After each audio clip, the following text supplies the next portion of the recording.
না, আমার মনে হয় উইকেটটা ফার্স্ট থেকে একটু চ্যালেঞ্জিং ছিল, বাট কিছু রং টাইমে আমাদের উইকেটগুলো পড়ছে। যেমন আমার উইকেটটা যদি আমি আরেকটু ক্যারি করতে পারতাম, সেট ব্যাটসম্যানের জন্য একটু ইজি ছিল, নতুন ব্যাটসম্যানের জন্য একটু টাফ ছিল। সো আমার মনে হয় আমি যদি আরেকটু ক্যারি করতে পারতাম আরেকটু ইজি হইতো, বাট এটাই আর কি আমাদের অ্যাডজাস্ট করা লাগবে। পাকিস্তান উইকেটে তো আপনারা দেখছেন ট্রু উইকেট ছিল, এখানেও উইকেট ভালো ছিল, এমন তো না একদম খারাপ ছিল, বাট আমার মনে হয় কিছু আমরা যদি অ্যাডাপ্টটা একটু ভালো মতো করতে পারতাম।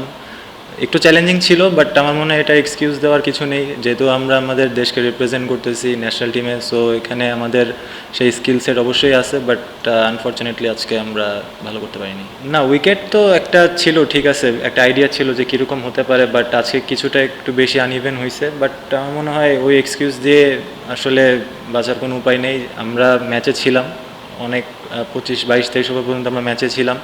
আমার রং টাইমে কিছু উইকেট পড়াতে আমার মনে হয় আমরা ওখান থেকে পিছিয়ে গেছি। মেসেজ তো ক্লিয়ার ছিল, এখন এক্সিকিউশনটা প্রপারলি হয় নাই।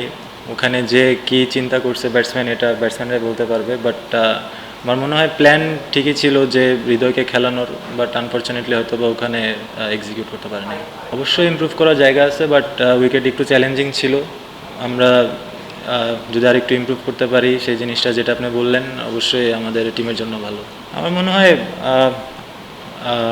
আফিফ আর হৃদয় যখন ব্যাটিং করতেছিল তখন এরপরে ব্যাটসম্যান যদি চিন্তা করে ওই হিসাবে হয়তো বা ওরা কিছুটা টাইম নিয়েছিল, প্রপার রিকগনাইজেশন ব্যাটসম্যান। সো আমার মনে হয় they played well until Afif was out. So ও যদি আর একটু ক্যারি করতে পারতো আমার মনে হয় ঠিক হয়ে যেত। না, অবশ্যই এখন এটা তো ভিজিবল, বাট আমার মনে হয় উইকেটগুলো পড়াতেও অনেক ইম্প্যাক্ট পড়ছে।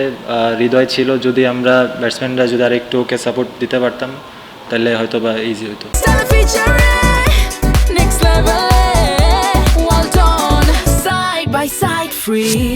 ডিফারেন্ট উইকেটে আসলে খেলার অ্যাডজাস্টমেন্ট আমাদের করতে হবে, যেহেতু প্রফেশনাল ক্রিকেট প্লেয়ার আমাদের করতেই হবে, কিছু বলার এখানে কোনো এক্সকিউজ নেই। বাট আসলে এটা আমাদের হাতে নেই, উইকেট এক এক দিন এক এক রকম হতে পারে। জিনিসটা হচ্ছে আমরা ওখানে যা কতটুকু অ্যাডাপ্ট করতে পারতেছি ওটা ইম্পর্টেন্ট। শরীফুল তো আপনারা দেখছেন অনেক ভালো বোলিং করছে, 10 ওভারে 30-এর কম রান দিছে।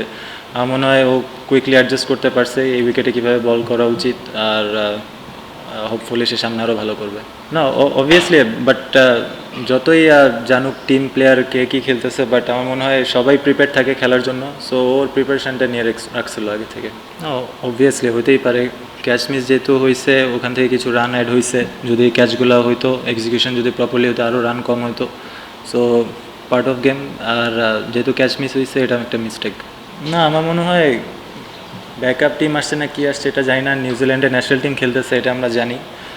প্লেয়ার্স ওরা অবভিয়াসলি অনেক স্কিলফুল প্লেয়ার, বাট এগুলা আসলে ইনশাল্লাহ আমরা সামনে ম্যাচ আরও বেটারভাবে চলে আসবো।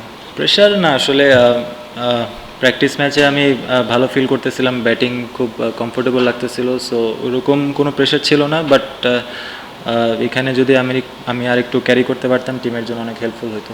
না, অ্যাজ এ ব্যাটসম্যান তো অবশ্যই আমি অলওয়েজ ট্রু উইকেট চাবো এটা, বাট দিন শেষে আসলে উইকেট কীরকম বিহেভ করতেছে, এটা কতটুকু আমি অ্যাডজাস্ট করতে পারতেছি ওটা ইম্পর্ট্যান্ট।